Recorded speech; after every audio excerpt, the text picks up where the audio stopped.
Okay அன்பா, நீங்க பாத்தீங்கன்னா கோயம்புத்தூர்ல பாத்தீங்கன்னா தம்பி ஜெகதீஷ் ஸ்கூல் ஸ்டூடெண்ட் வந்து நம்மளோட சேலஞ்சில் ஜாயின் ஆயிருக்காரு. என்ன சேலஞ்சுன்னு கேட்டீங்கன்னா 25 செகண்ட்ஸ்ல 5 திருக்குறள் சொல்லணும். சரிங்களா? அதுக்காக சேலஞ்சில் ஜாயின் ஆயிருக்காரு. சரி, வீடியோ ஆரம்பிக்கலாமா?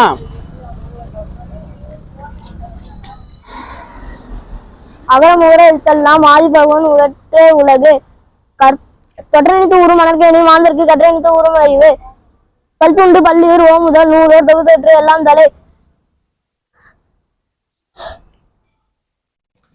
துப்பாக்கு துப்பாய தூயும் மலை நன்று நன்று நன்றென்று நன்று. ஓ, டைம் ஸ்டார்ட் க்ளோஸ்ட். சரி, ஓகே. பழக்கமாயிடுச்சுடா திடீர்னு. ஜெகதீஷ் நல்லா சொன்னீங்க. சரியா? நெக்ஸ்ட் டைம் நல்லா ட்ரை பண்ணுங்க. ப்ரைஸோட வின் பண்றீங்க அடுத்ததான்.